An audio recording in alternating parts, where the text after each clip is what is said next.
É o que eu te falei, o rock pra mim é um estilo de vida. Eu não entrei nisso pra ganhar dinheiro. Eu ganhei dinheiro por consequência. Eu entrei nisso pra viver o meu sonho de adolescente do espírito do rock, daqueles caras que eu idolatrava. E o que eu aprendi com aqueles caras era loucura, só que naquela época cabia, em outras épocas não cabe mais. Entende? Então, por exemplo, eu fui no programa da Fátima Bernardes, que aliás eu adoro. A gente esteve lá, o último programa que a gente fez da Globo foi da Fátima Bernardes.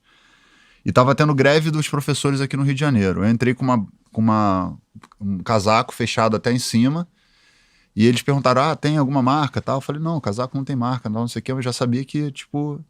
E no meio do programa eu tirei o casaco e tava escrito, sem um professor eu não estaria aqui. Não é nada que a Fátima Bernardes não concordaria, né? Qualquer pessoa vai concordar com isso. Nenhum professor estaria aqui. Só que dentro de um programa que você não avisa que vai fazer isso, que tá tendo uma greve, que joga a apresentadora numa situação constrangedora, obriga ela a falar sobre um assunto que não é a pauta do negócio.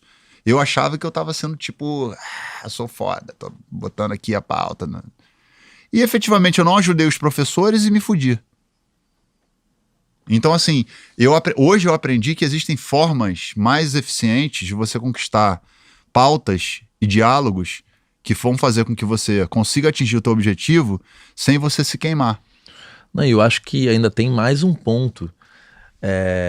Na hora que você consegue, de alguma forma, se adequar a esses veículos, você passa a tê-los à sua disposição para quando você realmente tiver a oportunidade de falar sobre aquilo do jeito certo, né? Sim. Você equaliza. Você equaliza. E aí as portas estão abertas porque a Globo é um megafone. Claro. E se a gente fecha a porta, a gente perde a oportunidade de ter esse megafone à nossa disposição, né? Mas é legal você estar falando isso porque é legal as pessoas saberem disso, né? Porque tem uma coisa louca mesmo, quando a emissora ou a empresa, tipo, putz, esse cara pode dar ruim. Sim. Se fecha a porta por uma questão de segurança, né? Sim, não, cara, sim, o Tico sim, pode vir aqui. sim. E fazendo até um pouco uma reflexão sobre o que eu tô fazendo, o meu vlog, ele apontou muito o dedo, assim, eu lancei quase 500 vídeos, né, falando sobre marketing, sobre music business.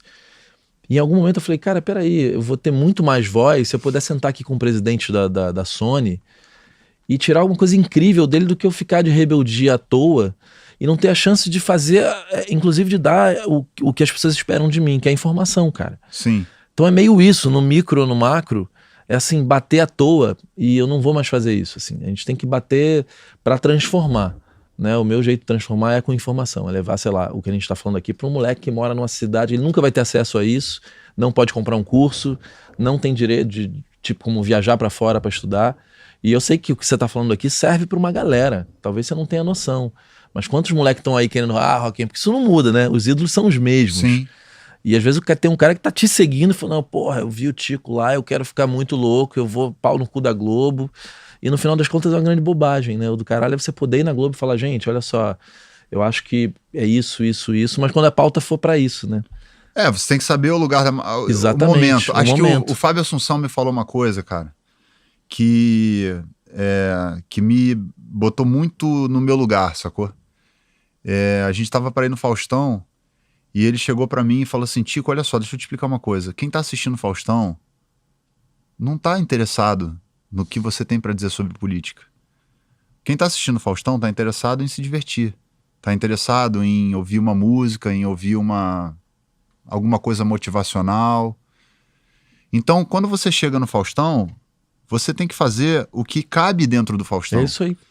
Se você for num programa, talvez no Altas Horas, e a pauta for sobre isso... Aí é hora de você ir lá e falar. Você pode falar sobre isso. Se você for... E esse toque do Fábio Assunção, pra mim, isso foi em 2016, numa época que eu tava num embate fudido dessa coisa de política e toda, que eu já nem tinha mais espaço nas TVs e tudo mais, mas ele me deu esse alerta que germinou em mim, né? Eu sou grato a ele por esse alerta, porque nesse dia... Depois eu fui na Fátima Bernardes e eu falei, não, peraí, eu não vou na Fátima Bernardes para falar sobre qualquer problema que esteja tendo no Brasil.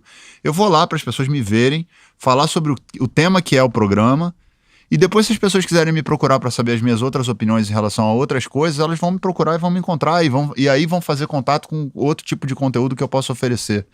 Então, se um moleque que está assistindo isso aqui agora me perguntar, e o espírito rock and roll? Continuo com o meu espírito rock and roll, cara. Continuo achando que o Brasil tem que mudar, que a gente tem que contestar, que a gente tem que bater de frente. Só que existem formas de bater de frente. Se você for para uma guerra, metendo a tua cara com uma arma contra um exército que está totalmente organizado, você vai morrer.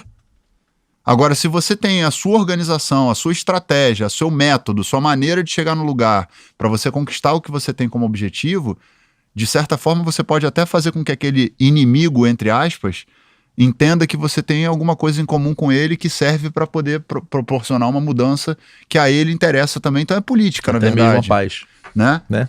Então a política não no sentido partidário, mas a política no sentido do diálogo, no sentido de você equalizar, no sentido de como eu quero conquistar. Como é que eu quero conquistar agora meu retorno à Globo?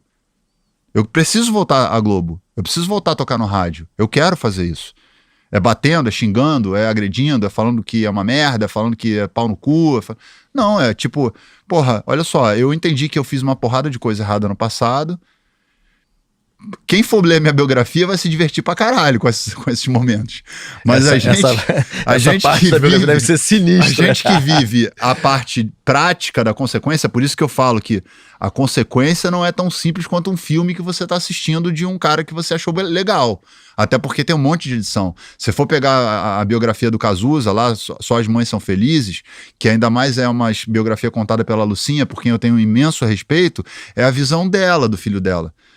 O Cazuza era um cara, meu irmão, que se você for buscar profundamente quem era o Cazuza... Tinha uma dor enorme. Você vai entender coisas absolutamente complexas que talvez façam com que você até repense a sua vida.